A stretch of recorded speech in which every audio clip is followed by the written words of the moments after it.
Welcome back to Movies TV Man, and welcome to the Movies TV Man Daily Live. It's Saturday. This is the place to be. This is where you're going to get all the articles, all the entertainment updates. But I'm no robot. I don't just read the information out to you.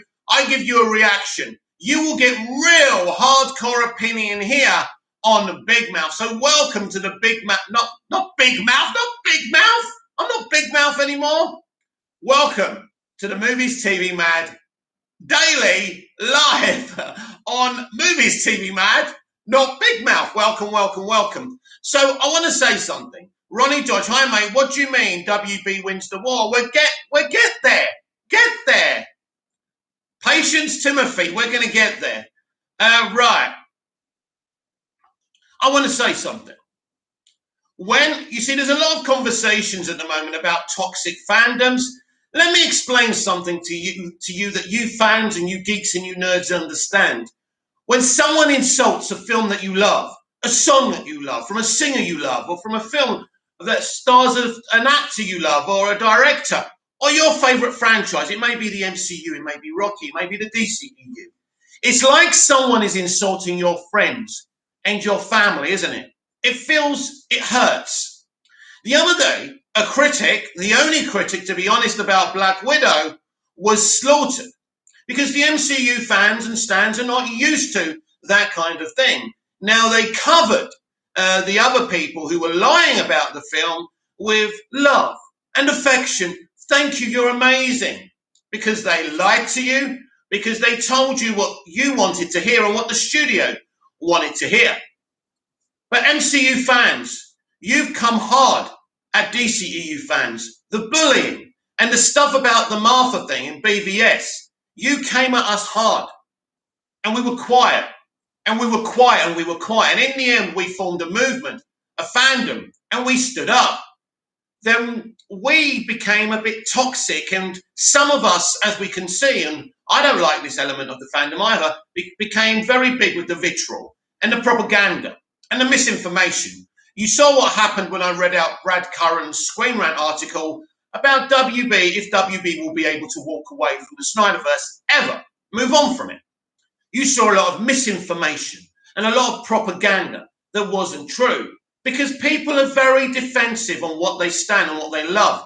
And when you come after something that somebody loves, it is like attacking their friends or their family. We don't like it when it happens to us. MCU fans don't like it when it happens to them. Nobody likes it. So all of a sudden, we've become like a wild animal and we're defending what we love. But it becomes toxic. It becomes angry and it becomes aggressive. We can't help ourselves. So when you talk about toxic fandom, remember, it's a reaction. That's not really what people are like. It doesn't make it right. And we all need to learn a lesson from this, to maybe calm down a bit and not tear down things that people love. And people don't tear down things that we love. And maybe fandom won't be so toxic. And that's my balanced view on that. So remember, you can follow me on Twitter, Movies TV Mad. Remember, you can follow me on TikTok and Instagram. Some of you have done that. I appreciate that. So it's Instagram and TikTok, Movies TV Mad 555. Check me out. I've done some fun things on TikTok this morning. I've updated my Instagram this morning. Check it out. Now, yesterday, very shortly, I'm going to read a Screen Rant article about the Supergirl costume reveal. Now, this is becoming very, very interesting now because Chris Wong-Svensson, Ping Pong Flicks, the YouTuber, actually inspired me to do all this. One of them. There's a few. There's, I know this is a weird thing to say. I've said this before. Jeremy from Geeks and Gamers. I don't agree with his politics, by the way, but he's very good at what he does. He loves stirring the pot, and he's good at it. And Mark Goldbridge from the United Stands. Some of you may know him. Me and Mark follow each other, actually. I'm very proud of that. And so there's a lot of people who have inspired me to become a YouTuber. But let's get back to this costume reveal. Chris Wong-Svensson from Ping Pong Flicks had a really good take. Now, I forgot the character's name, but in the comics, there's a version of the comics where Superman and Lois have a daughter who actually becomes Supergirl. I think she's Laura Lane Kent. Laura Lane Kent, that's it. Now, she looks exactly how Sasha Calle looks with her new haircut, right? Exactly. Could it be because in the Snyderverse, in Justice League 2 and 3, ultimately Lois and Clark were going to have a son they were going to name Bruce after Bruce's sacrifice and all of that. So could it be true that in the Flash movie, Lois and Clark have actually had a daughter called Lara Lane Kent? I think that's her name. I could be wrong about that. Someone can correct me about that. Could it be true? Now, if this is true, there would have to be a monumental time jump from where we are now to where we are in Flash. So the last film we saw was Zack Snyder's Justice League Snyder Cut. The last time we saw Clark was in Justice League. We're talking about canon. So there would have to be at least, I suppose, a 20-year, a 15-year time jump from Justice League to Flash. That's interesting as well. Now, either Lois Lane will be killed off, which would be interesting, right? What happens if Lois Lane's killed off in this universe, right? She would be killed off, or she would be a little bit older. So the potential is after this time jump, either Lois Lane isn't around anymore and Clark's been a single dad, or Amy Adams will reprise her role in the Flash movie. Something I've been thinking about quietly and silently a great deal. So either we're going to see an older Amy Adams made up to look not de-aged, but re-aged kind of thing. So I suppose Lois would have to be 50 or 60. Superman doesn't age, of course, unless he lost his powers or he wore the blue kryptonite ring like Tom Welling's Clark Kent did in Crisis, and we won't talk about that. That's not Smallville canon as far as I'm concerned, by the way. But this looks like a good theory. I would like the fact that Henry Cavill's Superman has a daughter, that he's a father now. Of course, this will be very similar to what they're doing in Superman and Lois. So instead of being his cousin, in fact, Lara Lane Kent would actually be his and Lois's daughter. This would give him a responsibility. But there could be something else going on here. Maybe this is not actually canon when at the beginning of the Flash movie. Maybe this is actually canon after Flashpoint. All of a sudden, he's got a daughter, right? There's been a time jump. Maybe that's it. Maybe that's when we see Sasha Calle's Supergirl. Now, again, I could be wrong because everyone's talking about her being in Flashpoint or at the beginning of the film, but that's what could happen. Anything's possible. Or, weirdly, this could be a thing in the Flashpoint universe where Clark is now a father. Lois and Clark are parents, and she's there. Maybe she's an otherworldly version of Supergirl. But then why has she got an identical costume to Cavill? Well, it could just be that they decided to stay loyal to what the original costume designer did for Man of Steel. I don't know. There's many reasons why this would be. But either way, I would be absolutely fine, absolutely down for Supergirl to be Lara Lane Kent and to be Clark's and Lois's daughter. I would absolutely love an Amy Adams cameo in this movie. I can't see why not. I can't see why this wouldn't happen. You're not going to hear about things like this, where you maybe a surprise in the trailers or in fandom. But the more I think about this movie, the more I hear about this movie, I get very excited. This is the film that's going to reboot the entire franchise. Ronnie, I nearly called you Scott Edwards. I had Scott Edwards on my mind. I don't know why. Bit weird, right? But yeah. So, Ronnie, why have WB won the war? Well, they won the war, my friend, because of this film, because of what Andy Muschietti's doing, because of the marketing, because of the publicity. I've seen so many hot takes by the Snyder fandom. I'm a fan of Snyder's DCEU movies, as I keep on boring you about, because there's pie eaters who will attack you if you have a balanced opinion. Now, I'm a fan of Zack's DCEU, but I'm not blinded by fandom. I'm not blind to some of the flaws of the man and what he does and how he conducts himself. I don't approve of everything he does on social media. I don't approve of some of the fandom and the way they go at Andy Muschietti and Matt Reeves. Matt Reeves, a man who was so happy publicly for Zack Snyder finally getting his movie. So I don't like that. I don't like other people being torn down to win a war. But WB are winning. With this film, people are excited. Brad Curran says there's no plan. That's what he said in his Screen Rant article I read to you yesterday in my editorial. That there's no plan. Brad, there's been a plan, my friend, since 2018. 2018. I keep on telling you people, and nobody's listening to me. Walter Hamada had a banner at a con with the Worlds of DC on it. What does the Worlds of DC mean? The multiverse, the Hamadaverse.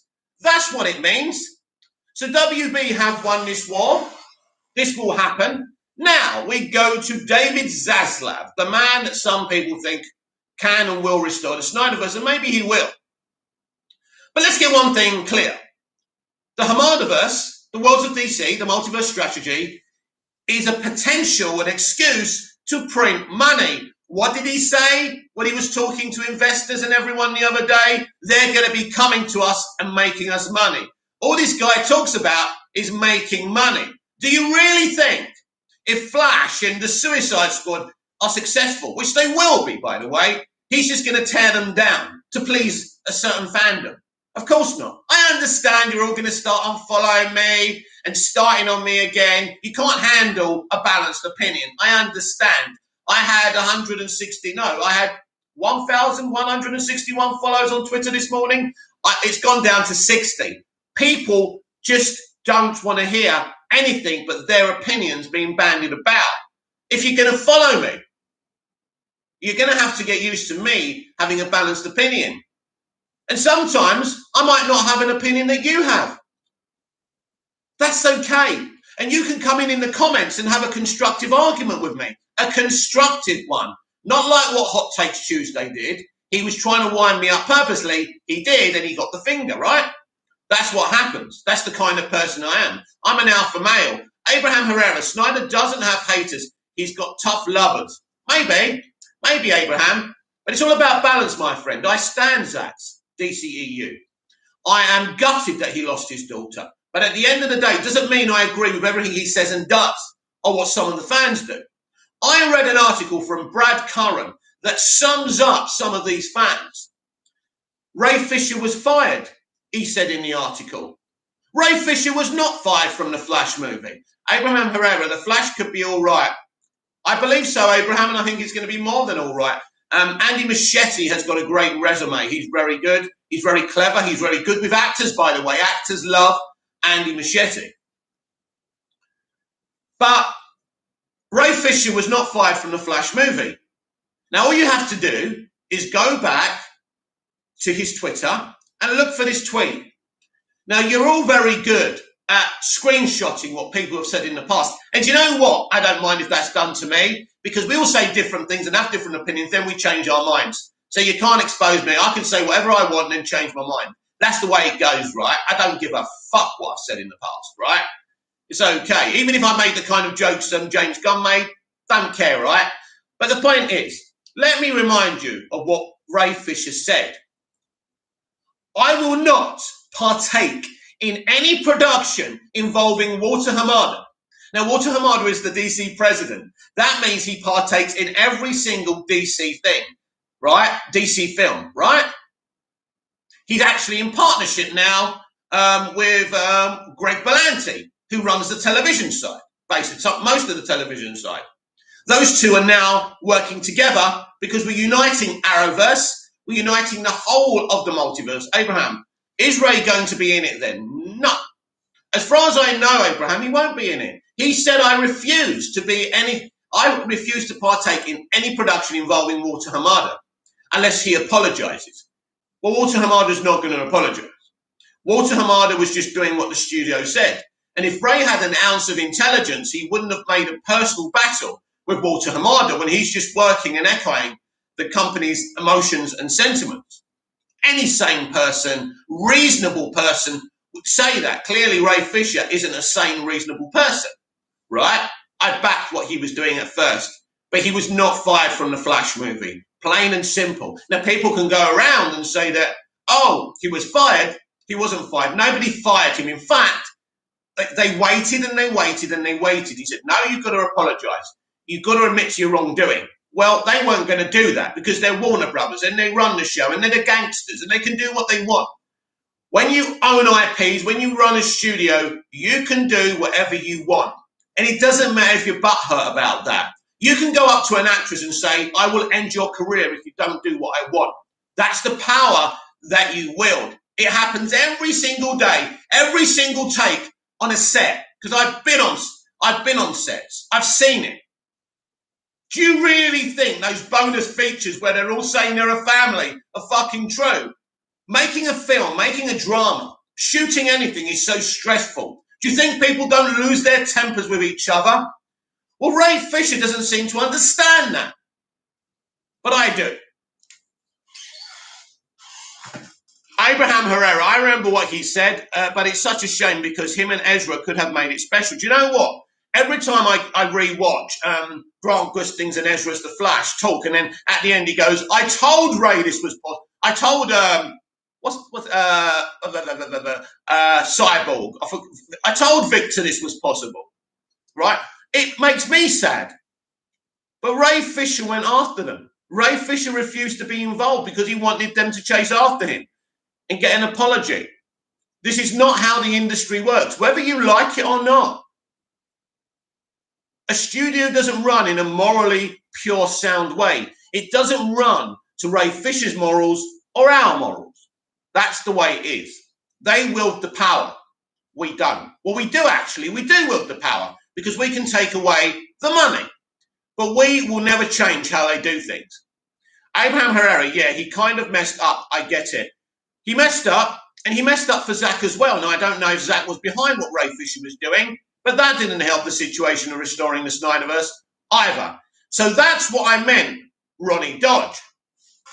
And so let's go to our first article of the day. DCEU Supergirl suit, first look, image revealed by Flash movie director. So that's the image, just to remind you, the glorious image. And this is very similar to the design of Cavill's Man of Steel costume. Again, a lot of Snyder agenda people are trying to say this is nothing like it. This is different. It's a slightly different design. It's made from the same raw material. She is definitely, one way or another, an Earth 1 Supergirl.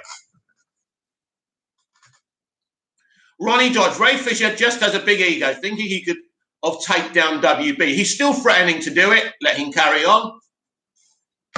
They clearly are not bothered. They're clearly not going to apologise. They could have ended this whenever they wanted by apologising, coming out, and they decided, no, we're not going to apologise to you, Ray. There must be a reason for that, right? And they must be pretty confident in themselves that actually, and if he's not careful, they could expose information about him in the end. They wouldn't do it publicly, but there's ways of releasing information about people, just like the information about James Gunn's post came out, because James Gunn became very political. And actually, James Gunn, before he was fired by Disney, was very arrogant. Now, since he's come back, he's actually been a lot more nicer. He's been very respectful to people, and he's been a lot different because he's kind of learned his lesson, and he wants to keep on working. Ronnie Dodge, I'm thinking Sasha is playing Lara Lane Kent, daughter of Superman. I don't know if you were here when we were discussing that about 5-10 minutes ago, but we were discussing that, yes. I would like that, Ronnie, very, very much. I think it's a great take, and it means a time jump. It means a time jump from Justice League to Flash. She would have to be about 15, 20. Is Lois Lane dead? Is she older? Are we going to see an Amy Adams cameo? Very interesting. The Flash movie director, Andy Muschietti, reveals the first look at Supergirl's DCEU costume prior to Sasha Calle playing the character by Cooper Hood or Screen Run. Part of Supergirl's suit in the DC Extended Universe has been revealed by the Flash director, Andy Muschietti.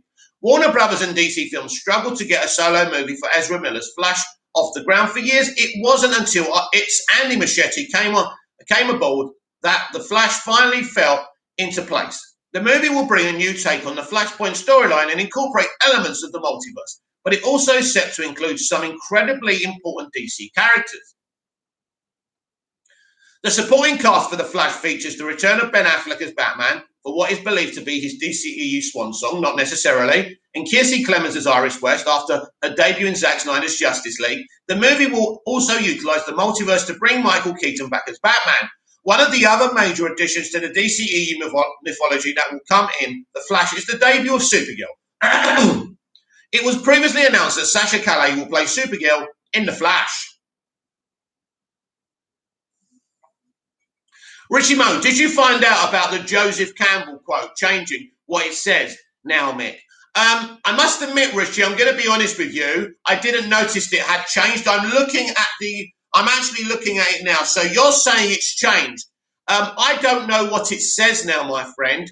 I'd appreciate it if the Joseph Campbell scripture in Kryptonian, if someone understands Kryptonian language and knows the comics or can ask someone who knows about this, I would very much appreciate it because I don't have a clue. But it's interesting that the one on her one is different. But what's also interesting that Snyder's idea of having Joseph Campbell, one of Joseph Campbell's quotes in Kryptonian, is still there. That says something. Doesn't really sound like they're deleting the Snyderverse, does it? Abraham Herrera, what does it say now? That's what I just said, Abraham. I'm actually appealing to people who know the Kryptonian language or who know people who know the Kryptonian language to try and decipher it because I haven't a clue. But if anyone knows, please let me know. I would be very, very grateful.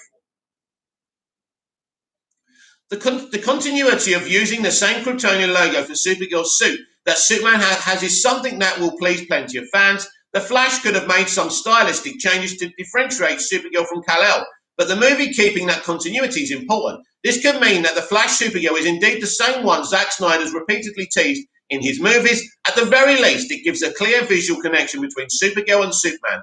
Supergirl's suit is traditionally all blue, but the DCEU costume adds a large pack of red on the upper chest section of the suit. It also appears that the logo itself is smaller than the one on Superman's costume. Now that Supergirl's DCEU suit has been teased, fans have a general idea of what she'll look like in The Flash. It is not yet known exactly how she factors into the story, though Supergirl's appearance could be tied to the use of the multiverse potentially, or she could simply be ready to show herself to the DCEU world, exactly. In any case, Supergirl's involvement in The Flash is intriguing, so hopefully it won't be too long before a full look at Sasha Calle in the suit arrives. I couldn't agree more. Ronnie Dodge, I saw someone on Twitter try to translate the suit. If you can find them, if you can find that post, my friend, please tag it to me. Richie Mo, I can take a screenshot of the same for you, Mick. It's going to be amazing, and I think this is a set firmly in the Snyderverse as well as the Hamadaverse, Burtonverse, etc. Well, no one at Warner Brothers said they were deleting the Snyderverse. No one. Only the Snyder fans were saying that, and journalists were saying that, and Grace Randolph. It looks like the studio is being very smart here, not to be antagonistic. And just, you know what? Snyder started this off. There are people who like it. This is a multiverse. We're not saying we're restoring the Snyderverse, but let's keep a little bit of his canon, at least for the beginning of the movie. Obviously, Flashpoint's going to change a lot, and we don't know what's going to change. Ronnie Dodge, or I was thinking she could be Supergirl from the future. She could be Supergirl from the future. That would be interesting. And Flash goes too far, and she's Superman and Lois' daughter, and he brings her back. A bit like what we're getting now with Impulse in the Flash series. That's a good, really, really good, Ronnie, thinking outside the box. Abraham Herrera, expectation is starting to rise, Mick, and I really don't want to have expectations when I watch this movie. It's the only way I'll accept it. Well, do you know what? There's always expectations for any like pre-existing characters or any movie you're excited about, even like a movie like Dune. But listen, it's all right to have expectations. It's all right to be excited. I was excited about Superman Returns. I built it up so much in my head. I personally wasn't disappointed by the movie, but a lot of people were. I had expectations about Man of Steel. Man of Steel went beyond my expectations. Batman vs. Superman was a very interesting movie. I don't know if it went beyond my expectations or it went a different direction to my expectations, but by the time that film finished, I was emotionally drained. I loved it. Ronnie Dodge, I saw Grace compare Black Widow to Wonder Woman 84. Sometimes you've got to love Grace Randolph. I told you, she's like Marmite. What is she saying? Is she saying that Black Widow is good or bad? What does she think that means? Does she say that's a good thing or a bad thing? Let me know, Ronnie. Richie Mo, they are using what started it all and the characters he cast. It only makes sense to use them and tell more stories. At least they're trying to appease all sides. This is the point, Richie. I want you all to understand this. It's easy to have a go at the evil, huge conglomerate. But at the end of the day, they're a business. They need to appeal to everyone. It can't just appeal to the Snyder fraternity. It can't. It's not going to make enough money. Doesn't matter how popular he is. So this is good for everyone. That's what I'm saying. Abraham Herrera, I saw that too, but she has to be diplomatic to keep her good graces with the Hollywood people. Well, I mean, if Grace is saying, Abraham, that it's like Wonder Woman 84, that means Black Widow isn't a very good movie, is it? We shall see.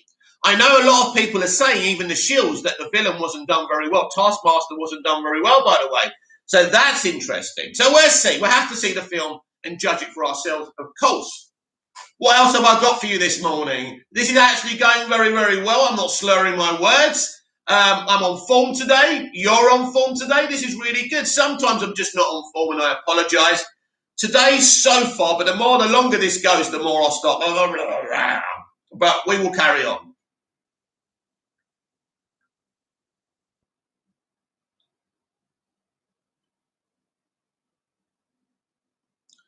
Are there any Chucky fans in the house? Ronnie Dodge, she thinks it's a mix of Birds of Prey and Wonder Woman 84, so I'm leaning towards she hates it. Oh, she didn't give an opinion. Oh, well, this is interesting. If it's anything like those two films, I mean, come on. That would be hilarious. But I can't wait to see this film. But you know what? This film is too little, too late. Poor Scar. Scar should have had the third movie in the MCU or the fourth. And it just proves that actually Mr. Feige isn't as pro-women as he pretends.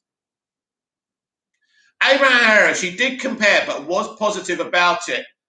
Listen, if you're being positive, but this is really funny.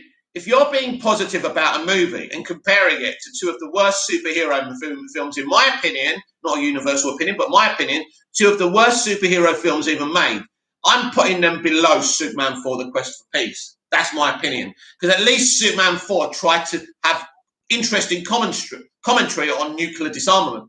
They took away the funding from Chris. Chris co-wrote the story. It was his idea to do that thing. At least it cared about the world around it. Those films just care about digging at men, right? And having crap pacing and make boring movies. So Abraham is very interesting, but I won't judge it until I see it, of course. Well, I'm judging it already. You know, listen, I like the MCU films, but I do like it if one of their films goes wrong and people are having a go at it, because I'm a DC stan and it's fun. And the MCU stans have been going at us for years. So if we can turn things around and they're going that way and we're going that way, no one would be more happy about that than me. But please, MCU stans, please subscribe to me. I'm still kind of a fan, and you know we can have some fun. It's not personal. Chucky TV show BTS Images tease Jennifer Tilly's return as Tiffany. Richie Mo, she wasn't being positive, she was being modest, but letting us know it's not good. She said it's Ant-Man 2 mediocre. So, thank you, Richie, there for some honesty. Yeah. Well, let's see if it's like. Listen, I said this the other day. We'll get into this Jennifer Tilly article about the Chucky series in a moment, but you can gauge from the reactions because they're supposed to be mainly positive in the reactions. That's why they've been given access. It's a marketing game. This is where they take their slogans for the Blu-ray covers and the posters and everything. But you can listen to the compliments they gave. The family element is emotional. It goes to the Red Room. Florence Pugh is really, really good. She's going to be good for the MCU. Scarlett Johansson was great. They don't mention the plot. They don't mention the villain, hardly, apart from the one guy who was honest and gave a review instead of a reaction. I think this film's going to stink, personally. That's my opinion. Ronnie Dodge, Black Widow should have came out after Civil War. Actually, Ronnie, it should have came after Iron Man 2 in some place. She deserved it. She'd been introduced. People liked her. And at the end of the day, it's too little too late. Basically, the Black Widow movie isn't about Natasha Romanoff. It's about her sister. It's about setting up the new era of the MCU, the new era Black Widow. And basically, she's just there to say, oh, look, we gave her a film. It's not even really her movie. It's about setting up the new Black Widow. It's a cheat. It's an insult. And we all know that. Abraham Herrera, I'm not personally a Marvel stan. I couldn't care less about Black Widow. I'm just saying Marvel will never get the same hate as DC. Oh, never say never, Abraham. Never say never. And by the way, some quarters are already showing it hate. It won't be long, my friend, till people wake up. Give it a year or so. And if DC start making movies that the broader audience likes, that will be coming quicker. You just mark my words. Richie Mo, she even said the post-credit scene wasn't good. I think MCU is on too much of a high from Endgame, Infinity War. Anything else is a letdown. Well, this is the problem when you do something like Infinity War. I mean, if you compare Endgame with Infinity War, it's a shit movie. I understand why people think it's amazing. I don't. But Infinity War, it really is the go. Abraham Herrera, I would love to see BVS level hate brought upon Marvel. I mean, it's a horrible thing to say, but I agree with you. It would be fun just to eat your popcorn and watch the explosions begin, wouldn't it? Jennifer Telly shares new photos from the set of Chucky TV series teasing her return as the titular doll's love interest, Tiffany Valentine. Created and executive produced by franchise creator Don Mancini, the series will centre on a small idyllic town thrown into chaos when a vintage Chucky doll turns up at a local yard sale, and a series of murders leads to the exposure of the town's dark secrets. Tilly returns alongside franchise vets Brad and Fiona Duroff, Alex Vincent and Christine Elise McCarthy, as well as the addition of junior icon Devon Sawa. I love Chucky. I love Chucky. Hey, bitch, wanna play? Imagine if we said that every time. Imagine if we quote tweeted that every time a feminist said something on Twitter. I wouldn't last on there, would I? I'm not going to do it. I'm not going to do it. Ronnie Dodge, I'm a DC stan, and that doesn't mean I support the idiots want to boycott the new films. Well, the DC stans, Ronnie, don't want to boycott the films. You're talking about the Snyder stans. That's very much a different situation there. Mancini's development of the series has been ongoing for nearly 4 years, partly stemming from his disappointment with the Mark Hamill-led remake, as well as acting as another route to continue the franchise after Cult of Chucky. Following an exchanging of hands between NBC Universal and Network Sci-Fi in USA before electing to air on both delays due to the ongoing COVID-19 pandemic, production finally got underway on the series in March, although it's unclear whether it will make its originally scheduled fall 2021 premiere window. Those involved are keeping the anticipation high for the Killer Doll's return. Richie Mo, if you think Marvel can't get hate, you haven't seen the blowback on Daredevil, Ghost Rider 2, Fantastic Four, etc. It's just a matter of time as people's tastes change, and the MCU is over 10 years old now. Well, you know what? Do you know what, Richie? It's not really about the longevity of the franchise. It's what you do with it. So what they did, they basically said, right, Steve Rogers is going, one of the most popular characters. Tony Stark's going. I think that was his decision. That was Rob's decision more than theirs. But he's gone. Black Widow's gone. Those three characters were the staple, and they're saying, well, you've still got Captain Marvel. Oh, you've still got Loki, even if he's dead, but you won't see him in the next Thor movie, which is a problem, by the way, because Loki needs to be in many projects as possible. But I am predicting that Steve Rogers will turn up in Loki and will be part of Secret Wars, so maybe that won't be much of a problem. So after Endgame, it's a bit like Arrow versus Crisis. After that, it's kind of gone down a bit, right? Which is natural. And plus the pandemic didn't help that situation either. But when you're up there, it's very, very difficult. Now, I think Smallville managed this brilliantly. After Absolute Justice, everyone was up there, up in the air, up during season 9 of Smallville. We met the JSA. It was an awesome two-part written by Jeff Johns, but they kept that level of epicness with their Zod storyline. And what they did very cleverly, they revealed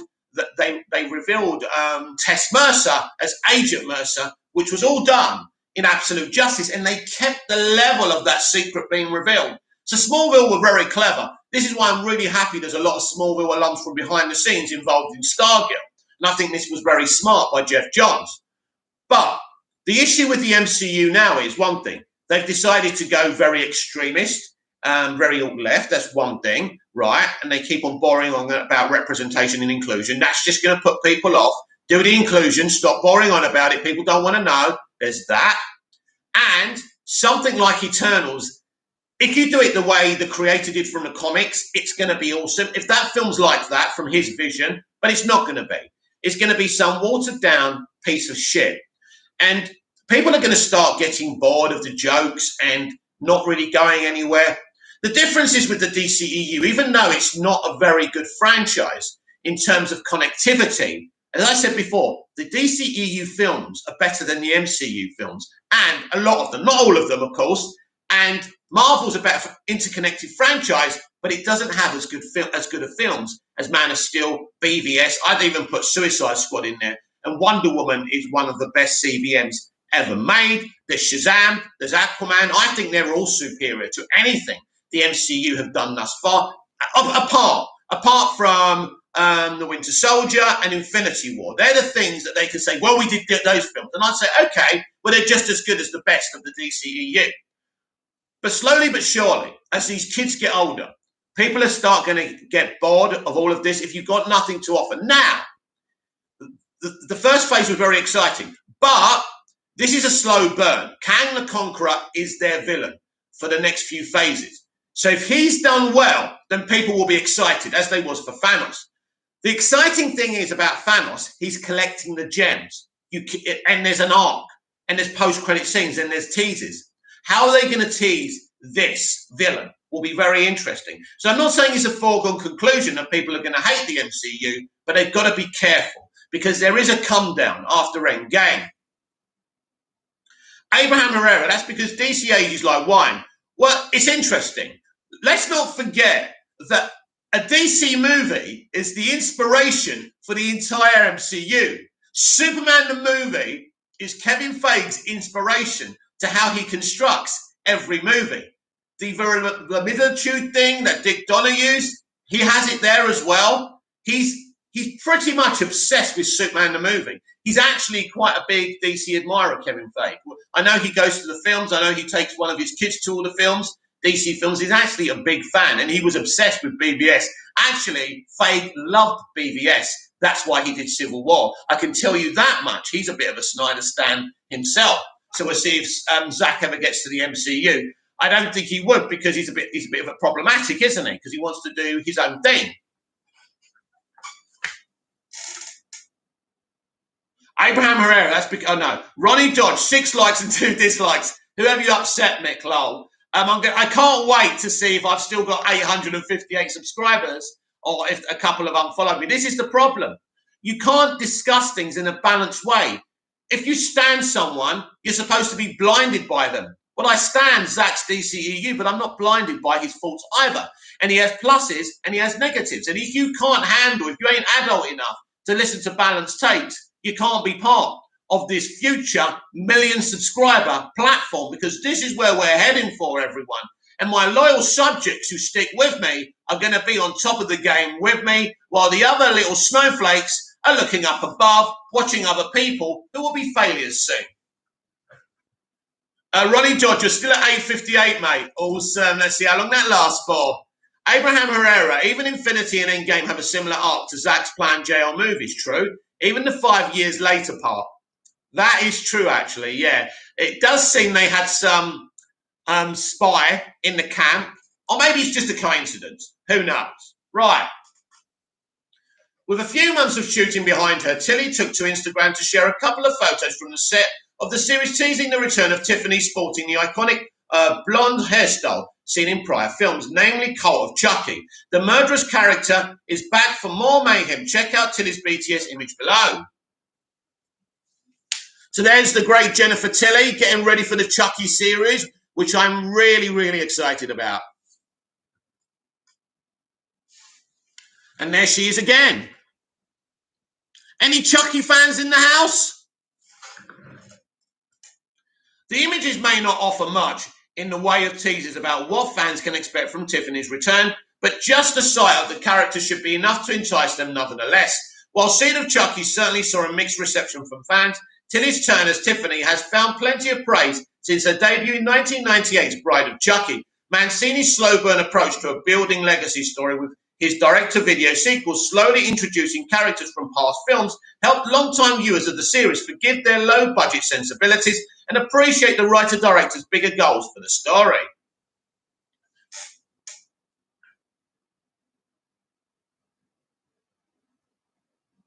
Sam the Jam reviews. Galactus should be the next big bad for the MCU. He's not. Rishi Mo, are you looking forward to Titans Season 3? Absolutely. I'm a bit worried about Batgirl putting down Commissioner Gordon and Batman. No, that might trigger me away. Abraham Herrera, I didn't know you were a Chucky fan. You do now. This is what I keep on telling you people. We can talk about anything. From films from the 80s, 90s, I love them all. There's lots of things. I love A Nightmare on Elm Street. I love Freddy Krueger. We don't just have to talk about superheroes, DC or Marvel. We can talk about anything that you want. Ronnie Dodge, I can't wait for fandom to kick into gear in October. You and a million more people, my friend. Abraham Herrera, I'm a huge fan, yeah. Wanna play? Richie Mo, I liked Chucky when I was a kid, but not so much now. They went a bit crap. They did, but still he's a great character. Sam DeJam reviews. The only Chucky movie I hate is Seed of Chucky. Yeah, they're just my pet loves. Even if they're crap, I still say they're good. I'm a bit like an MCU stan. Sam DeJam reviews. I like all the Chucky movies. Abraham Herrera. I assume Brad will be involved. Yes, I think that's what they said, yeah. With a more expansive take on the material coming from the Chucky TV series, it will be interesting to see what Mancini has in store for the characters. Given the cliffhanger ending of Cult and the series direct tie to the film, there are a lot of loose ends still to be tied up in the Child's Play universe. Plus, with his endless teases of a potential Nightmare on Elm Street crossover, wow! And the desire for furthermore exploration into the Glenn Glenda character after their absence from Curse and Cult, the series has plenty of possibilities of what's to come for the Killer Dolls' future when the series finale arrives. Can't wait! So now you know I love Chucky.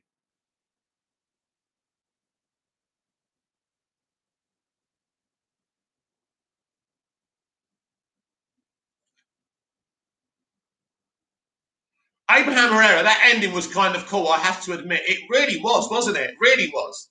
Loki, who is the TVA's second analyst? Now, I read this article this morning from Screen Rant and I thought, oh, yes, they did mention a second analyst who got a similar position in the TVA as Agent Morbius. Who is it? I think could this be someone else? Well, of course it's someone else, but who? Who's the real villain? Morbius or the other agent? Interesting. Sam DeJam reviews. Have you seen the Chucky remake? I have. Richie Mo, I love the Freddy franchise, though. I just got the box set in Blu-ray. But I need Freddy versus Jason. But that movie rocks. Oh, yeah. Isn't that when that woman comes out topless? Oh, my favourite bit. Oh, no, they're going to come after me. You're making women sexual objects. Yes, I am. What you going to do about it? Chimney White there. Loki. So, yeah, it seems as though Agent Morbius isn't the TVA's only time analyst in Marvel's Loki. Who could be the other analyst working for Ravonna Renslayer? Steve Rogers. That's what I'm saying, by Kevin Erdman.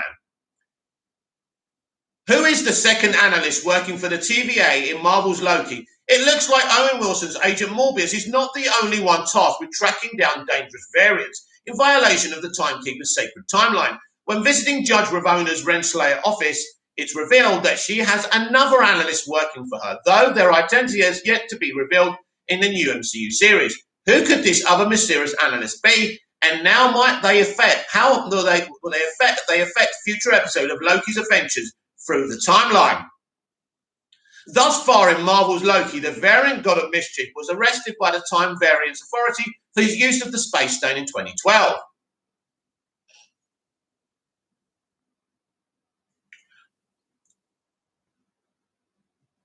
During Avengers Endgame, however, rather than face his sentencing as determined by the Judge Renslayer and Gugu Mbatha Raw, Jesus Christ, Gugu, you're my friend, and I still can't pronounce your name. Agent Morbius interceded on Loki's behalf. Loki ended up being spared so that he could help Morbius track down another variant Loki who's been causing all kinds of mayhem and chaos across the MCU timeline. Now, Loki Episode 2. The variant sees Loki and Morbius working together to find the rogue Loki. Though their first mission didn't work out so well, this led to Morbius having a meeting with Renslayer in her office.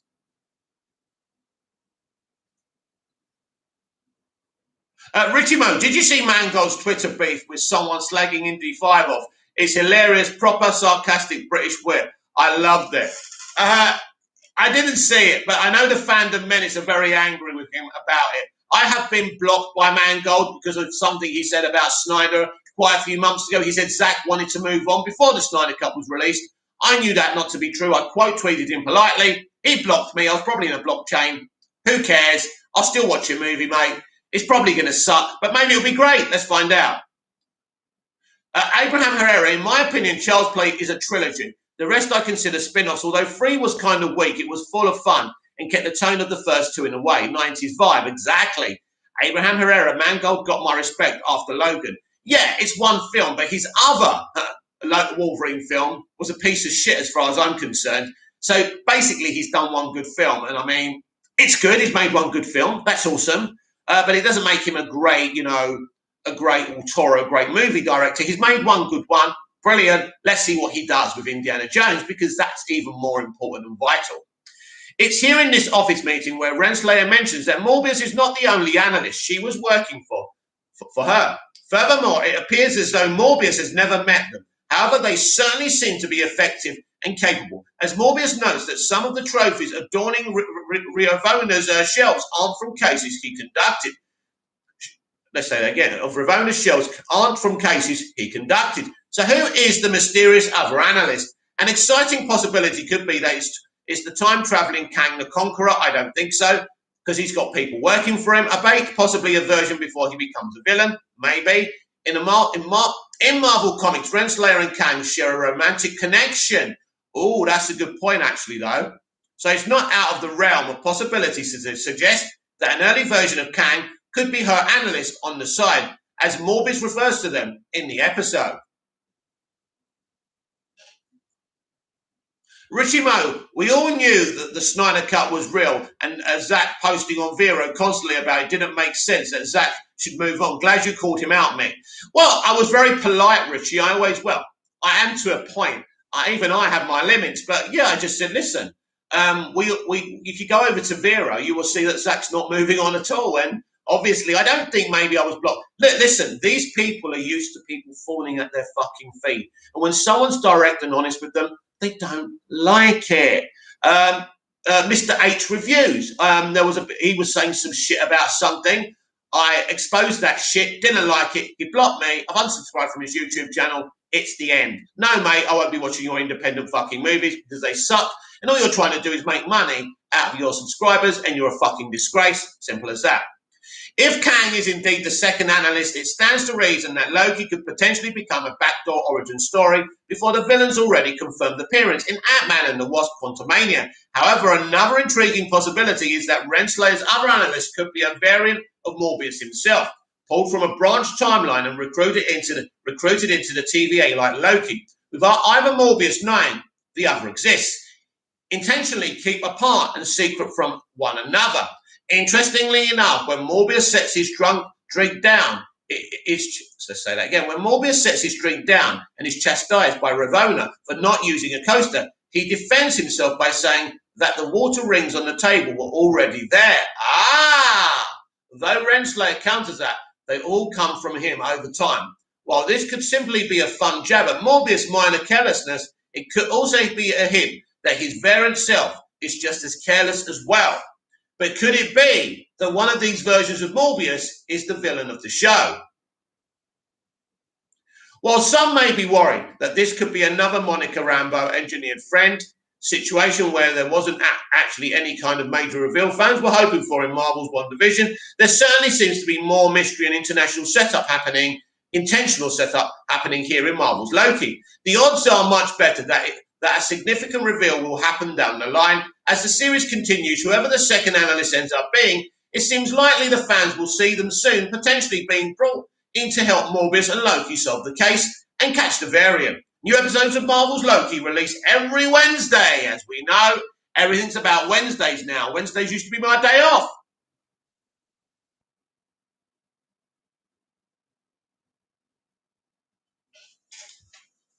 Richie Mo, I used to like Mr. H, but he sucks now. I unsubbed months ago too. He used to be a good source. Then he completely flipped and started repeating lies and disinformation. Yeah, he went down the fandom menace route. He was always a right-wing fandom menace, basically. I got bored of him. I noticed he was going on about his films before each video. Listen, I don't mind if people are trying to make money, right? I get it. I understand. That's what it's all about. Broadcasting on YouTube, on TV, it's the same thing. I get it. And if I become successful, I'll be trying some of that, but I'll be doing it in a way that doesn't seem to look like I'm trying to con people. I don't mind all of that. He said something. I came back at him constructively. He went mad. He started swearing at me. I never swore at him. These people cannot control themselves. And he blocked me, so I just went to his YouTube channel, unsubscribed. It's not very good business, is it? If you're a YouTuber, you have to take some of the flack. Otherwise, no one's going to follow you anymore if you block everyone. That's stupid, isn't it? Never mind. Doesn't matter. It's like with Jeremy from Geeks and Gamers when we fell out over a year ago, and I said, I've supported you. He goes, I don't care if you supported me or not. You don't come at my team. And I didn't even say anything bad to his team. He went nuts for no reason, right? It's like, okay, you don't want my support. I won't support you. It's fine. Oh, they're very good at forwarding disinformation, and they try and make it sound so factual, don't they? And if you're naive enough, you'll believe it. Every time and location Lady Loki bombed, the Time Variance Authority is left scrambling after Lady Loki bombs the sacred timeline into chaos. Here's every time and location she targeted. By Hannah Shaw Williams. At the end of Loki's latest episode, the Time Variance Authority is left scrambling when Lady Loki bombs the sacred timeline into chaos. Played by Sophia DiMartino, Lady Loki is a female variant of God, the god of mischief, who has been plaguing the TVA by drawing in their Minutemen, killing them, and stealing their reset charges. Abraham Herrera, this message is held for review. Naughty, naughty. Funny thing is, YouTube doesn't mind showbiz gossip or rumors, but turn the conversations into a social topic. And yeah, I think so. Yeah, definitely. It's interesting. I mean, I steer away from topics like real life topics as much as I can. I have been there. Listen, that's life. Oh, look, no one's here. Everyone's gone. What's happened? Everyone's left the chat. Wow. I'm going to continue anyway.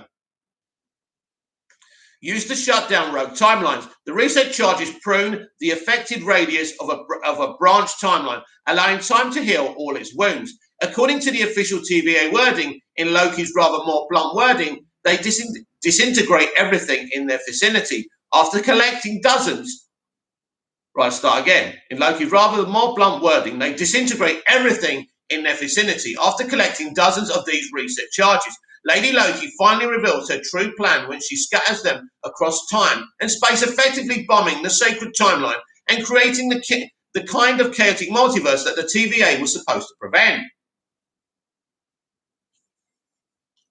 Nah, still here. That was really weird. I had 5 views and everyone went. Now I've got 2 views. Very, very weird. It's possible that Lady Loki chose random targets for the reset charges, since no matter where and when they ended up, they would still achieve a goal of rupturing the sacred timeline. On the other hand, she may have been trying to affect specific events in order to change the universe according to her own preferences. This is what she's doing, and she's changing things. When the reset charges are activated, the screens at the TVA show some of the times and locations that they were sent to. Here's everywhere and everywhere that Lady Loki bombed and what kind of future she may have created. Niflheim. Lady Loki targeted several possible, all of the 9 realms, including the realm of Niflheim. Lifted from Norse mythology, Niflheim is a realm of ice, mists, and the colds that's linked with hell. The world of the undead in the Marvel Cinematic Universe, Niflheim was for many years the abode of Thor Ragnarok villain Hela. It was trapped there for millennia by Odin. The main timeline's Loki tangled with Hela in Ragnarok, so perhaps Lady Loki has crossed paths with her as well. And if that has changed now, maybe she can come back as well. Interesting. Nowhere. It looks like these places in the MCU it's affected are not the main timelines that affect the movies we're seeing. Maybe, maybe not. Maybe that's something for Thor Love and Thunder to deal with. Once the head of the Celestial, Nowhere is now simply a floating skull in space. It is a home to a mining colony whose inhabitants have a rich trade in mining brain, bone, and spinal fluid from the dead Celestial. Nowhere made its first MCU appearance in Thor: The Dark World. world's post-credit scene.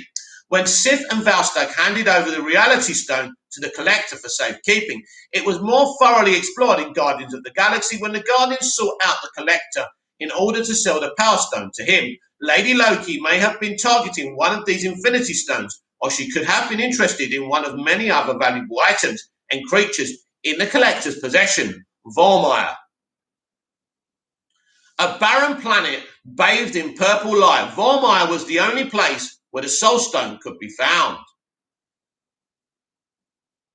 And anyone who sought it out would have to pay a steep price by sacrificing what they loved the most. Two major MCU characters have died there. Gamora, who was sacrificed by Thanos in Avengers Infinity War, and Black Widow, who sacrificed herself in Avengers Endgame so that Hawkeye could get the Soul Stone. According to the TVA screens, a research charge hit Vormir on April the 21st, 2301. That's long after Gamora and Black Widow's deaths, and also after the Soul Stone was destroyed by Thanos. So it's uncertain what kind of branching timeline Lady Loki has created with this attack. And does if infecting the future affect the past? I would think it would do. Asgard. Oh, this is interesting. So, as the Loki variant learns while reading his case file at the TVA, Asgard was destroyed by Surtur at the end of Thor Ragnarok. However, it still exists at the point in time that Lady Loki's reset charge is sent to February the 16th, 2004. This is 7 years before Loki learned that he's actually a frost giant who was taken from Jotunheim as a baby. So by hitting this point in Asgard's timeline, Lady Loki may well have created yet another Loki variant. Interesting. Sakaar. Continuing the tour of Thor Ragnarok location, one of the Lady Loki's reset charges was sent to Sakaar on August the 13th, 1984. Located in the Tayo star system, Sakaar is a trash planet that is ruled by the Grand Master and surrounded by wormholes that are forever dumping more space trash for the local scavengers to dig through. One of these wormholes, affectionately nicknamed the Devil's Anus, connects to different locations around the universe. So if the reset charge accidentally got sucked into the Devil's Anus, there's no telling where it might have ended up. That's funny. Ego. Ego, the living planet, is the father of Star-Lord and is, as his name suggests, a living planet. As one of the ancient Celestials, Ego was determined to pass on his celestial DNA to an heir and fathered thousands of children across the galaxy. Abraham Herrera, I cancelled my Disney Plus subscription a month ago. Ooh, I kept HBO because it will become HBO Max on June the 29th here in Mexico. So I haven't seen Loki, but I'll try to watch the first 2 episodes tomorrow. Interesting. Yeah, cool. Bringing them back to his planet, former murdering them when they failed to demonstrate celestial traits. Star-Lord did inherit Ego's celestial gene, but at the end of Guardians of the Galaxy Volume 2, he killed Ego in order to stop the mad planet from taking over the whole universe. Lady Loki sends a reset charge to Ego on December the 27th, 1832, which could create a timeline where Star-Lord was never born. Interesting. So what does this do to the rest of the MCU after Loki if it's not fixed in this series? Interesting. Titan. Best known in the MCU as the home planet of Thanos, Titan once had a thriving civilization, but was decimated by overpopulation and left as barren wasteland plagued by electrical storms. This happened long before the time to which the reset charge is sent, October the 13th, 1982. So rather than targeting the Titans in general, Lady Loki may have been specifically targeting Thanos. Taking Thanos out of the equation would create a timeline where the snap never happened and the Infinity Stones were never destroyed, and would also save the main timeline's Loki from being killed by Thanos. Wow, this is interesting, isn't it? Hala, the home planet of the Kree and the capital of Kree Empire. Hala was heavily featured in Captain Marvel. Carol Danvers lived there for many years after losing her memories and being recruited to fight in the Kree Skrull War. Lady Loki reset charge hits Hala on January the 3rd, 54 CE, a couple of millennia before Carol's arrival, and about 1,000 years before the Kree Skrull War began. I don't know what kind of consequences would that bring. They haven't given an opinion to that either. Xandar. The capital of Nova Empire, Xandar, made its first MCU appearance in Guardians of the Galaxy and was the place where the original Guardians minus Drax met for the first time. Its population was later decimated by Thanos, who tore Xandar apart in order to get the Infinity Stone that was in the Nova Corps' custody. The reset charge hit Xandar on September the 24th, 1001, and may drastically change the course of the planet's history. This is a really good article. Really good. I like this. Jotunheim. One of the reset charges is sent to Loki's own birthplace, Jotunheim, one of the 9 realms and the home of the Frost Giants. An ill-placed reset charge here could risk wiping out all the Loki variants out of existence by preventing him from being born, but it's unclear what date the time bomb was sent to. Earth locations. Perhaps Lady Loki was specifically targeting Earth, or perhaps it's because there are only so many non-Earth locations established in the MCU.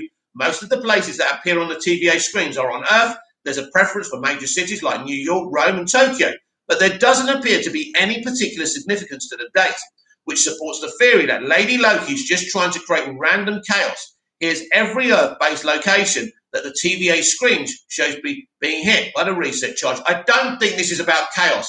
I think this person has a plan. Rome, Italy, October the 3rd, 1390. Lisbon, Portugal, March the 30th, 1492. Pong Nam, Vietnam, August the 3rd, 1522. Barcelona, Spain, 1540. Fulton, USA, October 25th, 1551. Cornwall, Finland, July the 14th, 1708. Bishara, Colombia, February the 2nd, 1808. Madrid, Spain, July the 18th, 1903. New York, USA, September the 21st, 1947. Tokyo, Japan, March the 1st, 1984. Kingsport, USA, August the 2nd, 1999.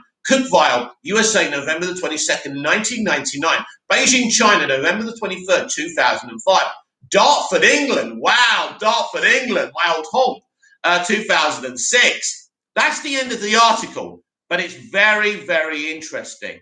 She has a plan, I think. She's doing this to change things for specific reasons. But why?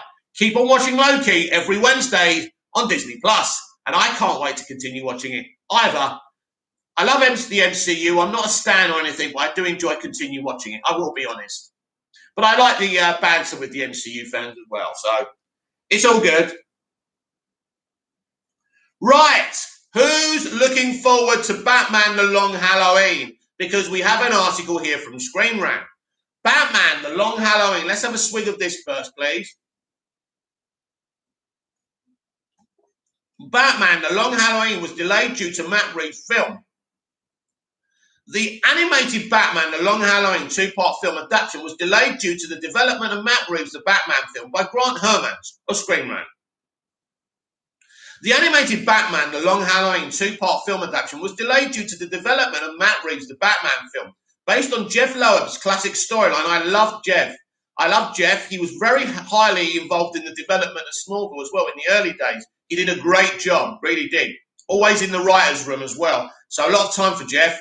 Classic storyline of the same name. The 42nd installment of the DC Universe animated original movies line sees the titular hero investigating a murder spree in Gotham in which the killings only take place on holidays. The ensemble cast for the film includes Jensen Ackles as Batman, Naya Rivera as Catwoman, Josh Duhamel as Harvey Dent, Billy Burke as Jim Gordon, Troy Baker as the Joker, and David Dastmalchian. Again, he's been in the MCU. He's in the Suicide Squad movie, and he's playing Calendar Man this time as well. Awesome. Development on Reeves' solo Batman film has been a notorious journey in Hollywood. It began as a vehicle for Ben Affleck to write, direct and star in, and was set in the DC Extended Universe before he retired from the role due to personal issues.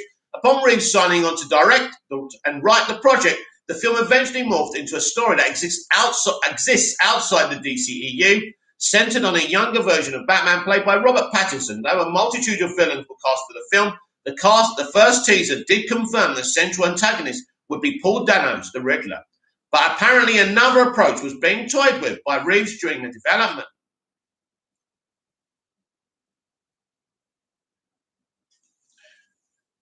Ronnie Dodge, I was thinking, can't wait to hear Supergirl's theme by Benjamin. Oh, yes. That suit reveal. I wonder if it will be similar to MOS theme.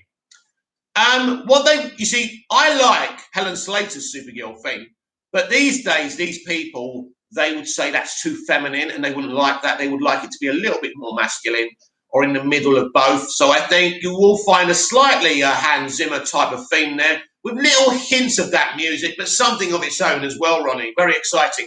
That is an exciting thing to look forward to for sure. Abraham Herrera. I don't think anyone can match Hans. Hans Zimmer Hans and Junkie are some of the two best composers. I'm a big fan of Murray Gold, who did Doctor Who from season 1 of the revival to season 10. It was a big mistake to push him away from the series. So he's one of my best as well. But yeah, Hans and Junkie are fantastic, and they've done good things for the DCEU.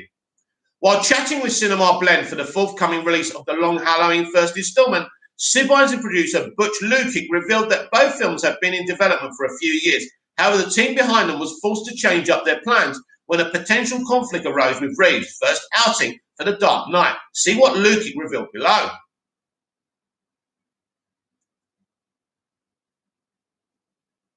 Ronnie George, hoping it's catching, as is she with you. Oh yeah, that would be cool, wouldn't it? Abraham Herrera, The Long Night. Initially, Long Halloween was the start of all of this, but after I almost finished part 1, we got shelved. The Matt Reeves movie, they told us, well, he wants to adapt Long Halloween for his screenplay, so we're out. We have to wait or not get released at all until after he's finished his film and released it. So the original intention was for Batman The Long Halloween to be the first movie, and then to continue on The Man of Tomorrow, and then next it would have been Justice Society, World War II. But this got shelved for a couple of years, so now we're releasing the final versions now, because I wasn't able to complete them until 4 months ago, once we got the go-ahead that we could release our version, because Matt Reeves' version isn't going to be about Long Halloween. That's interesting, because a lot of people think it is. That's very interesting.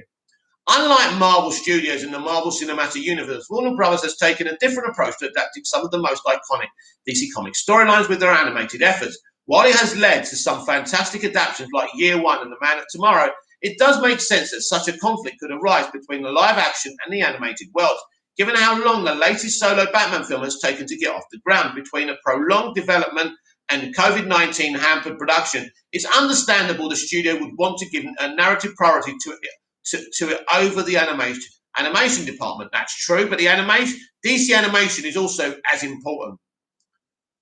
With that in mind, the knowledge that a proper adaptation of Batman The Long Halloween is finally coming to audiences, animation or otherwise, should be a point of excitement. It is for those familiar with the material, though early looks at Reeves the Batman indicate his darker approach to the live-action world would have been the right one for a big-screen iteration of Loeb's storyline. There's still a year to go until the Pattinson-led film finally, a year, it's coming out in March. It's under a year. Led film finally arrived in theatres, and fans will have to anxiously wait to see how Reeves brings the Year 2 storyline to life. And I couldn't be more excited. Ronnie Dodge, gonna go, mate. See you later. See you later, Ronnie.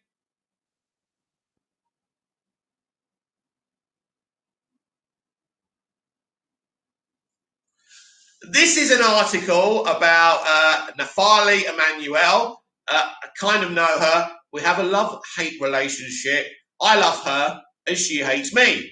So F9 Ramsey actor Nafali Emmanuel admits she isn't a great driver. Well, that's actually a coincidence, isn't it, Matt?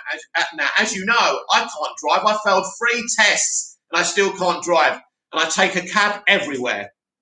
So, exclusive F9 marks Nafali Emmanuel's first time getting behind the wheel in the series, but admits that she drives as well as her character Ramsey, by Jeff Nelson of Screen Rant. Nafali, or is it Natalie Emmanuel? It's Natalie Emmanuel, but when I read her name, I say Nafali. Admits that she does not know how to drive. The Fast and Furious franchise has gone through an evolution. Imagine if SJW started to say, if you can't drive, you shouldn't be a driver. When the cars and racing that were once at the core of these films have become less important. Over time, the series has become progressively less about cars and more about large-scale missions and big action set pieces that simply happen to involve cars. The franchise trajectory has placed the series among one of the most successful for Universal. Particularly when looking at earlier installments, Michelle Rodriguez's Letty and Jordana Brewster's Mia acted as some of the only female characters with any spotlight. Don't care.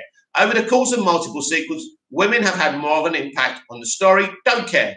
including the addition of Charlize Theron's Cleaver, Don't Care, Game of Thrones alum Emmanuel. No one ever, it's interesting, yeah, Thrones, let me say that again, Game of Thrones alum Emmanuel. Right, Nat was also in Hollyoaks, that's how she started her career. The role of Hacker Ramsey in Furious 7 back in 2015. Despite the fact that driving action sequences are typical for the Fast and the Furious universe, Emmanuel's Ramsey is associated with being behind a computer to assist Dominic Toretto's Vin Diesel crew in other ways than she is with being in the driver's seat. In our interview with Emmanuel for F9, we explored the fact that Ramsey has finally gotten the opportunity to be behind the wheel. In real life, Emmanuel does not know how to drive to make things trickier. She was put in the driver's seat of a large truck. Given the franchise's big action sequences, it should come as no surprise that every action scene has gone past the scope of only car chases. See below for Emmanuel's experience driving in the upcoming Fast and the Furious sequel. While in terms of the driving, we have a really experienced stunt team and stunt performers. In terms of what preparation goes into that, I have no idea. You'd be better off asking those guys. For my involvement in the driving sequences, the driving's sort of done in the location, and then I am in a stationary truck or in the sound stage doing the close-ups because that's the safest way to do it. Also, I don't drive, so the idea of filming me while I was driving a big industrial vehicle seemed like not a very safe idea. That's kind of how those things are done. But in terms of my personal preparation for that, I really didn't do any. I don't drive. I don't know how to drive particularly. So it came quite organically to me to be clumsy at driving. Well, so you didn't have to act, did you, Nat? That's good, isn't it? You didn't have to act, Nat. That's actually rhymes, right? Great. Getting to explore another side of Ramsey will be particularly interesting for the Fast and the Furious series. She sits in a truck, mate. She has always been the smart, calculated hacker, but seeing her get involved in the story in another way could be a good way of switching things up. The Action Engineer has accustomed audiences to characters with impeccable driving skills, so introducing a character with less than stellar driving abilities provides a little bit more dimension. Given that F9 is the 9th installment of the franchise, this iteration of the series will not last forever. Nothing lasts forever. What a stupid thing to say. Talk around a female-led spin-off is particularly thrilling. Anyway, what was I? As it could open the door to more new characters, narratives, and overall fresh direction. Emmanuel being placed in a driving scene despite her inability to drive makes for her additional entertainment, in particular allowing characters to have strengths and weaknesses in their abilities to make them a little bit more relatable. Fans will have to wait and see how the franchise continues to evolve. Won't we just?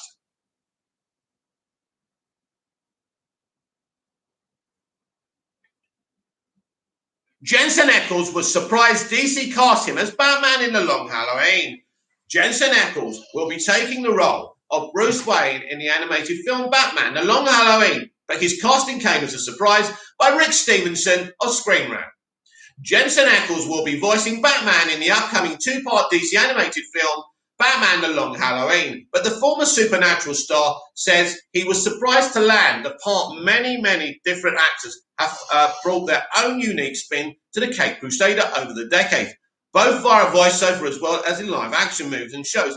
After The Long Halloween Part 1 releases on June the 22nd, Ackles will be able to add his name to that prestigious list. And of course, this is not the first DC property that Jensen's been on. He also was on Smallville for the whole of season 4, and he was great in it. And he's done voices for other animation on DC as well. Based on the acclaimed DC comic series of the same name, Batman The Long Halloween follows Bruce Wayne in the second year of his crime-fighting campaign in Gotham City. The story centers around the mysterious serial killer called Holiday, who, as the name implies, kills on a very successive holiday.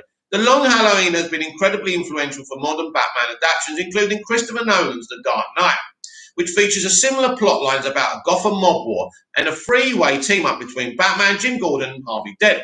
The upcoming live-action reboot, The Batman, also looks like it will be taking major inspiration from The Long Halloween. That's definitely for sure.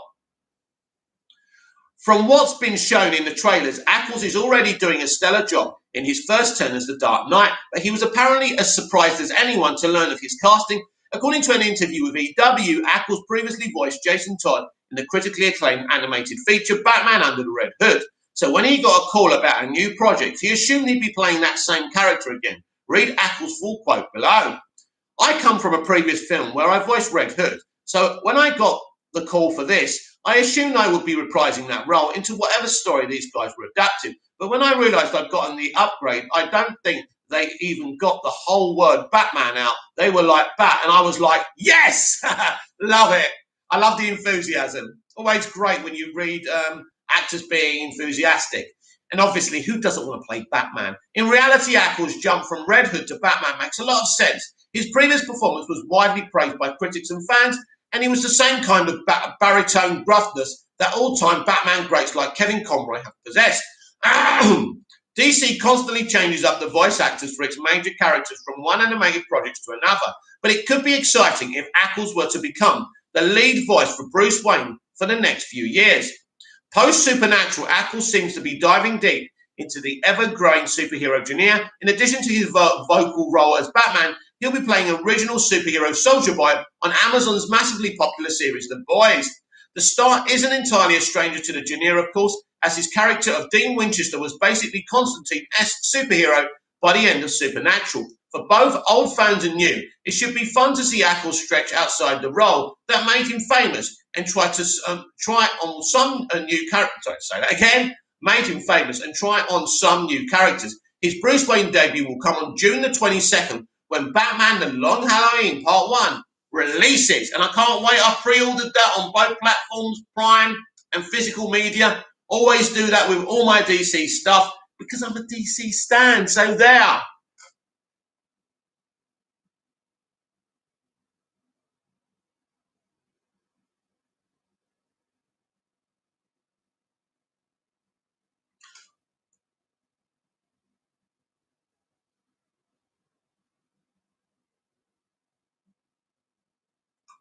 Wow, I've got loads of icons retweeted here. I'm definitely not going to be able to get through them all, but let's go through it. Let's go through it. So where were we?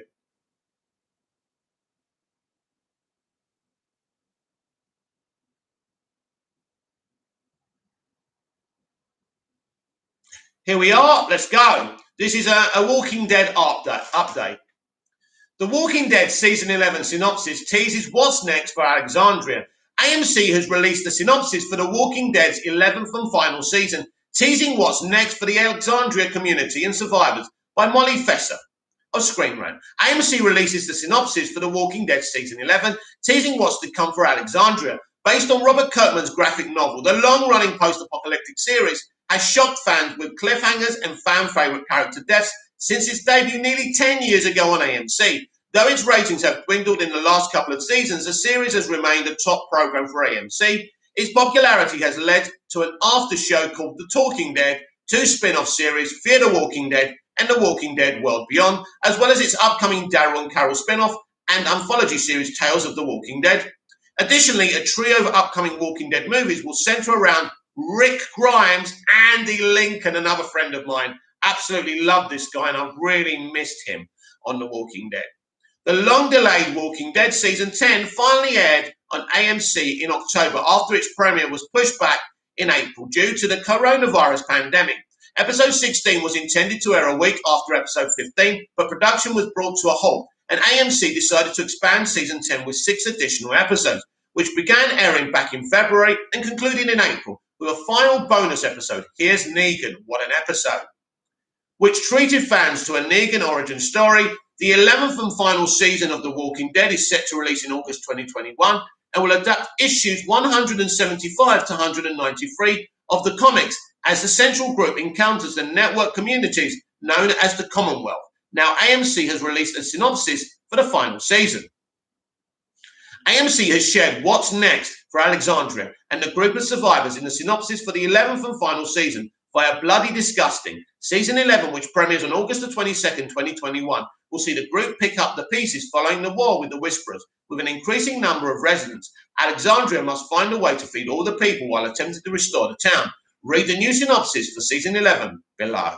Previously on The Walking Dead, our survivors confronted past demons and combated new threats, with friendships and relationships suffering from the mounting collateral damage that is the apocalypse. Alexandria is severely compromised, left former shell of the home it once was from the carnage and devastation left behind by the Whisperers. Now, all who live in Alexandria struggle to rectify it and feed its increasing number of residents, which includes the survivors from the fall of the kingdom and the burning of Hilltop, along with Maggie and her new group, the Wardens. Alexandria has more people than it can manage to feed and protect. Their situation is dire as tensions heat up over past events and self-preservation rises to the surface within the ravaged walls. They must secure more food while they attempt to restore Alexandria before it collapses like countless other communities they have come across throughout the years. But where and how? More haggard and hungrier than ever before, they must dig deeper to find the efforts and strength to safeguard their lives of their children, even if it means losing their own. Meanwhile, unbeknownst to those at Alexandria, Eugene, Ezekiel, Yumikio, and Princess are still being held captive by mysterious soldiers who are members of a larger and unforthcoming group. Interesting. That is very exciting, isn't it? The series will end with an expanded 2-year 11th season that consists of 24 episodes. What a way to send the show off. Ending sometime in 2022, season 11 being filming in February, and recent set photos have shown first looks at some new characters to tide fans over. AMC also recently announced a new batch of special episodes coming in July that will each centre around Daryl, Norman Reedus, Maggie, Lauren Cohan, Carol, Melissa McBride, and Negan, Jeffrey Dean Morgan. The Walking Dead Origins will be the first of AMC's 11 weeks of reveals until season 11. So some great marketing there. So they're not giving up on the show. It will be interesting to see the survivors face such a militant and structured new group following the Whisperers' more animalistic style. In the comics, the Commonwealth is large and highly equipped with a strong community of survivors, which could mean good things for the group or pose a threat. Walking Dead fans can only have to wait a few more months to see what lies ahead for the survivors in the show's remaining episodes. 24 episodes, a spin-off, a trilogy for Rick Grimes from Andy Lincoln is all very exciting. So even though this series is finishing, the main series, the rest of them are not going anywhere. AMC are not giving up on the Walking Dead franchise, and that's awesome.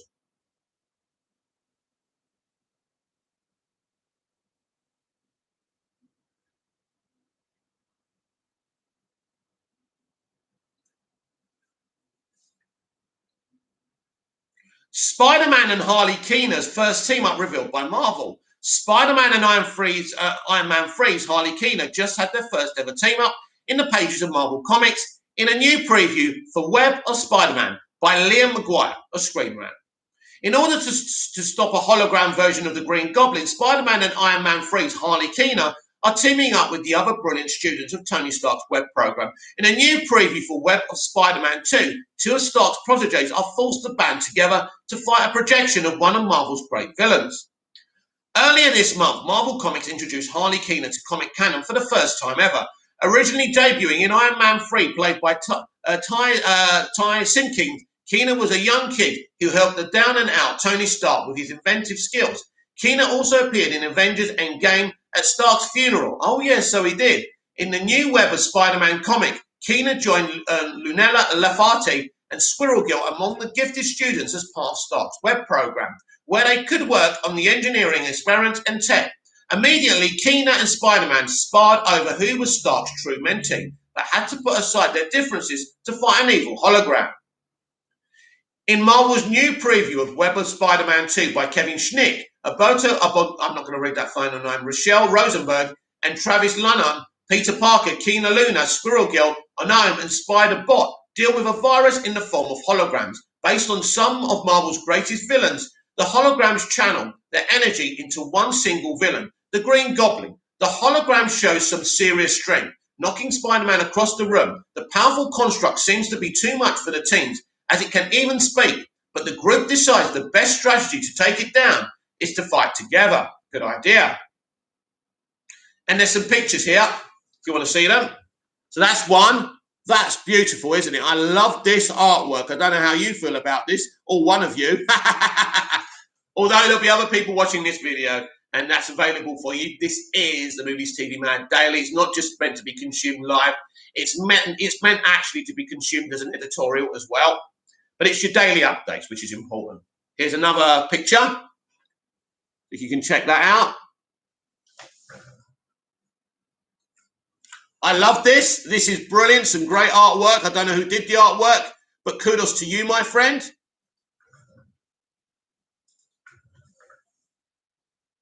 Love this as well.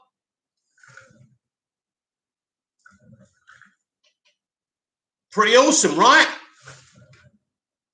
Squirrel Girl tells the team just because the hologram is bigger and stronger than the others doesn't mean they aren't able to take it down. Kina starts a countdown, and once it ends, the teen heroes combine their intentions together and send a blast of energy at the Green Goblin. Kina even uses his gauntlet, which seems to work quite effectively.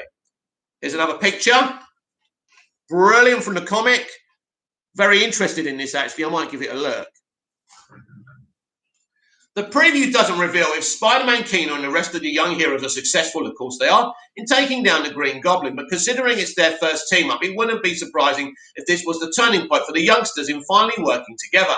While Harley Kina isn't aware Peter Parker is Spider-Man, perhaps now that he's fought alongside the web-slinger, the pair will put aside their differences and focus on the task at hand, creating some cool tech that would impress Tony Stark. Web of Spider-Man 2 is in comic book stores next week.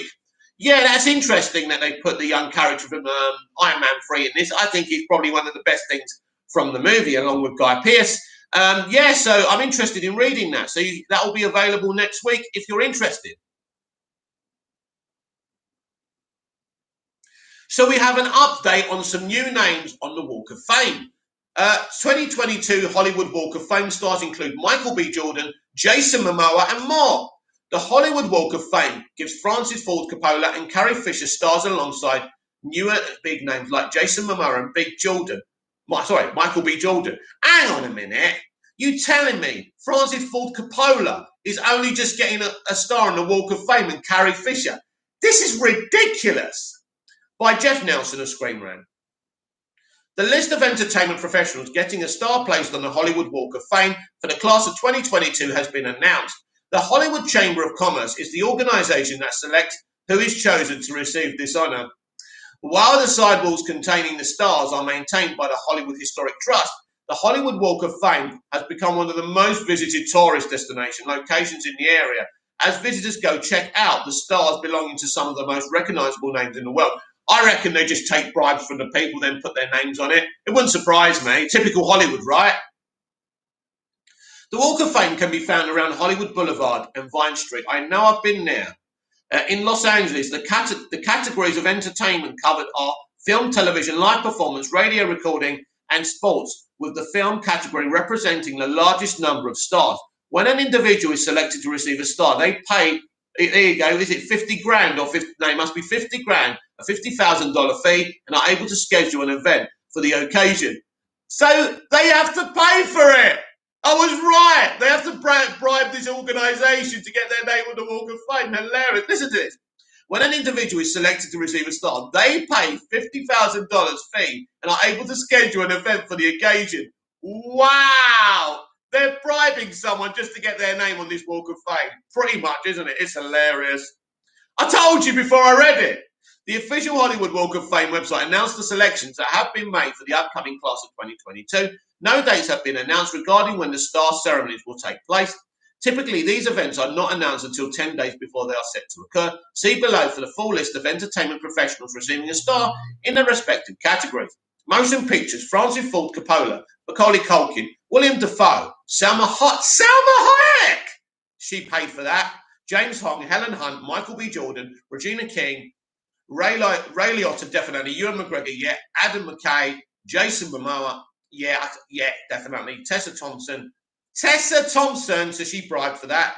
And Carrie Fisher. Carrie Fisher and Tessa Thompson are getting a star on the Walk of Fame at the same time. Let that sink in. Television, Byron Allen, Greg Berlanti, well, I don't know. Well, Ricky Gervais, Peter Krause, Bob Odenkirk, Holly Robinson Peete, Norman Reedus, Tracy Ellis Ross, Jean Smart, yeah, she's cool, Ming Na Wen, and Kenan Thompson. Recording Black Eyed Peas, Georgie Clinton, Shanti Douglas, Deji Cavald, Avril Lavigne, Avril deserves one, Los Hurricanes, the Norto, Martha Reeves and Armies, Nipsey Hussle as Godon Posmithius. Live theatre, live performance. Patti LaFawn, Marilyn McCoo, Billy Davis Jr., Angelique Vey, radio, Richard Blade, sports and entertainment, Michael Strahan. There's some very interesting names, but basically this Walk of Fame is garbage anyway. They're paying to get their names on there. It's BS, isn't it? When one of these public figures receives a star, it is typically highly publicised by any studio that they are currently working with to promote their project. It is always an exciting time of the year to see what new stars will be added next.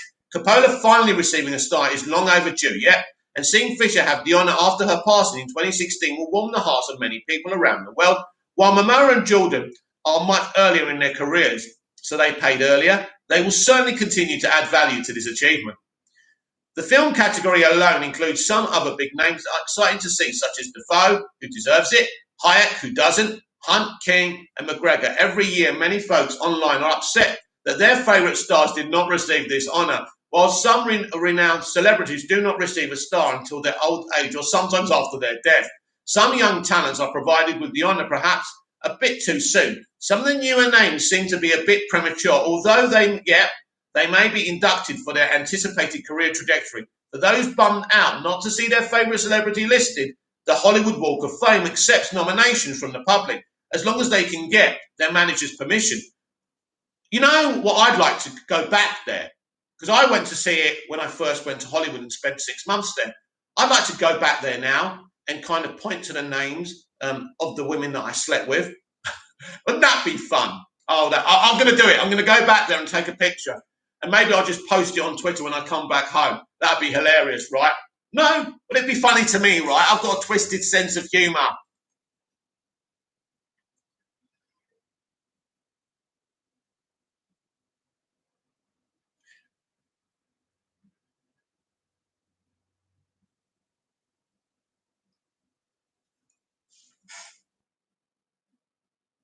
Scarlett Johansson reflects on Black Widow's hypersexualization in early MCU.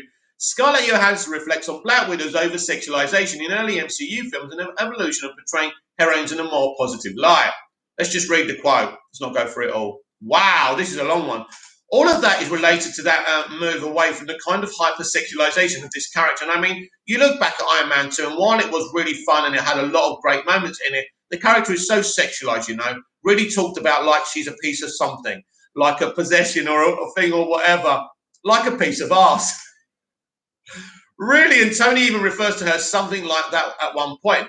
What does he say? Yeah, and at one point, Tony calls her a piece of meat, and maybe at that time that actually felt like a compliment. You know what I mean? Because my thinking was different. Maybe even I would have, you know, my own self-worth was probably measured against that type of comment. Or like a lot of young women, you come into your own and you understand your own self-worth. It's changing now. Now, young girls are getting a much more positive messages. But it's been incredible to be part of that shift and be able to come out the other side and be part of that old story, but also progressive old. I think it's pretty cool. The truth is, Scarlett, how did you get your work? How did you become famous? Probably by being treated like a piece of meat. It's the Hollywood way. It's the way of the world, unfortunately. Listen, sometimes in a story, you may need someone to be treated like a sexual object. That's life. It doesn't, you know, we live in look, I'm 48 years old, so I ain't going to change some of my thinking. Now, at the end of the day, there are men and women treated like pieces of meat, like sexual objects in films. It doesn't happen so much now because the extreme left have made everyone scared of them. But at the end of the day, in some kind of portions and subjects, it's harmless. But we live in a different world. But I'm quite happy, Hollywood, for you to use me as a sexual object, because I think things have gone far too far now, haven't they?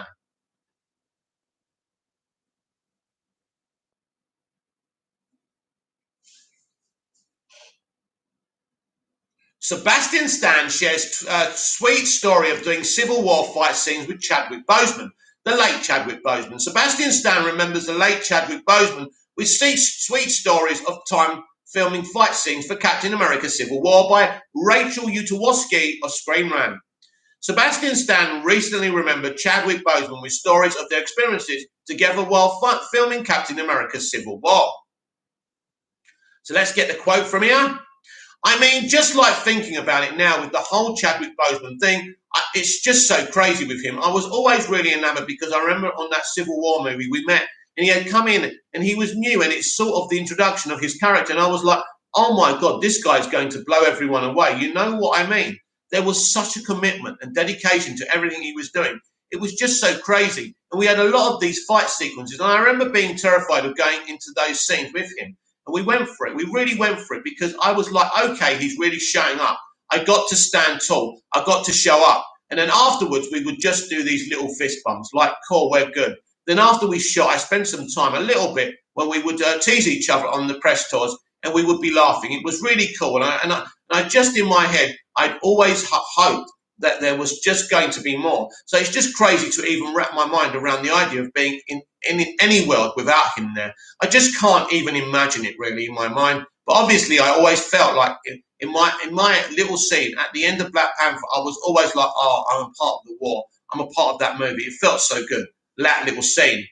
So that's a beautiful moment. It really is. And I remember hearing when Chadwick was dead, when I heard the announcement, and I couldn't believe it. I didn't know he was ill.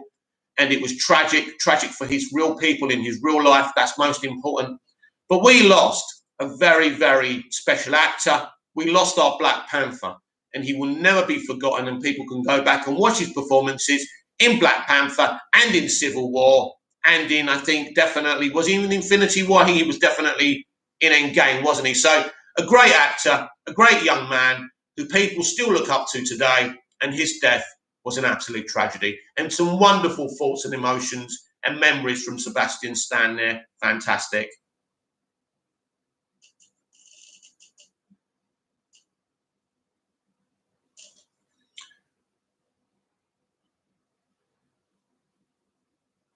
There are loads of articles here for me to read, but unfortunately, I'm going to do one more. I'm just going to find one we can do before I sign off. Right, let's read one about the brand new Candyman movie.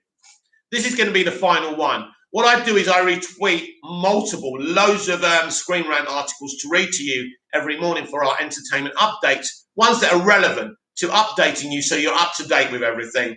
I think you pretty much know what's going on in the entertainment industry after this 1 hour and 37 minutes. Candyman director explains why you shouldn't watch the film alone. Co-writer-director Nia DaCosta explains in a new video why audiences should not see the highly anticipated Candyman sequel by themselves. So we'll go to the quote, if we can. No, we can't.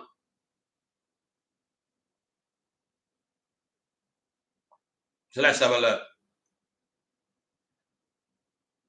Co-writer-director Nia DaCosta explains in a new video why audiences should not see the highly anticipated Candyman sequel by themselves. The supernatural slasher franchise is loosely based on the Clive Barker short story, The Forbidden, from his books of blood collection, and began with the Bernard Rose helmed 1992 hit.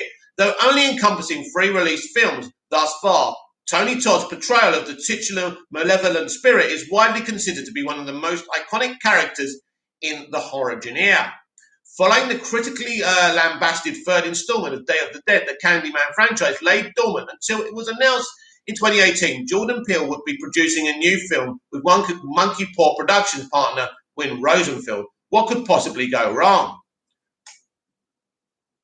Producing a new film with Monkey Paw production partner Win Rosenfeld, and would co-write the script with Rosenfeld and director DaCosta. Described as a spiritual sequel to the 1992 film, the story centers on an adult Anthony McCoy as he moves back into Chicago neighborhood of Cabrini Green, a housing project when he lived there as an infant, but now a gentrified complex of condos. Looking for a way to revitalize his art, he begins exploring the local Candyman legend, leading him down a path of dark secrets and threatening to unravel his own sanity and unleash an unspeakable evil onto the world. In an honor of Juneteenth, Universal Pictures shared a new video with footage of DaCosta from behind the scenes of Candyman discussing social importance of the film. It's a horror film. This is, of course, Jordan Peele. This is what they're doing now. They just will never stop. Right. From behind the scenes of Candyman discussed. Right. In honor of Juneteenth, Universal Pictures shared a new video with footage of DaCosta from the behind the scenes of Candyman discussing the social importance of the film. In addition to the co-writer, director explains why she believes audiences shouldn't watch the film alone. She says it's better to watch it with others because the film is about community, and also simply because it's better to watch it in a room full of people also freaking out. Check out the video below. Community is important. These people.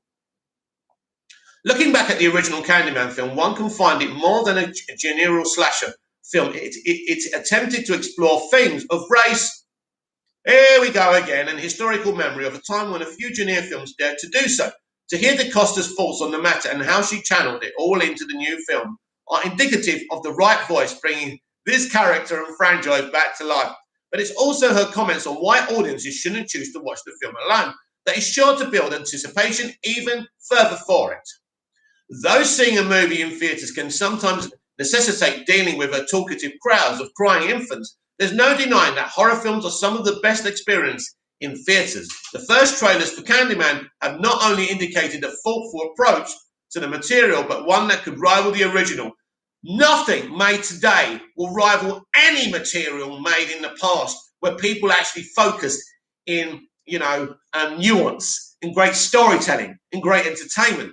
Hearing what this woman has to say already has put me off. But as I say, we know who's producing this. We know what the agenda is, and it's boring. This film sounds boring, and I won't be entertaining it because that film isn't interested in entertaining me.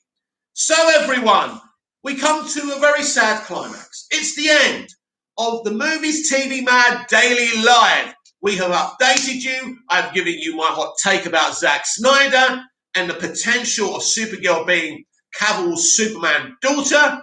Very exciting. It's been fantastic. I've enjoyed it. I'm here every single morning with the Movies TV Mad Daily Live. I'm here every single night, including tonight with Movies TV Mad Live. I respond to your questions and your comments. And if there's any breaking news, very exciting when it happens, I will respond to that, and we will respond to that together. You can follow me on Twitter at Movies TV Mad. You can follow me on TikTok and Instagram, Movies TV Mad 555. If you're rewatching this, comment down below. Like, share, and subscribe.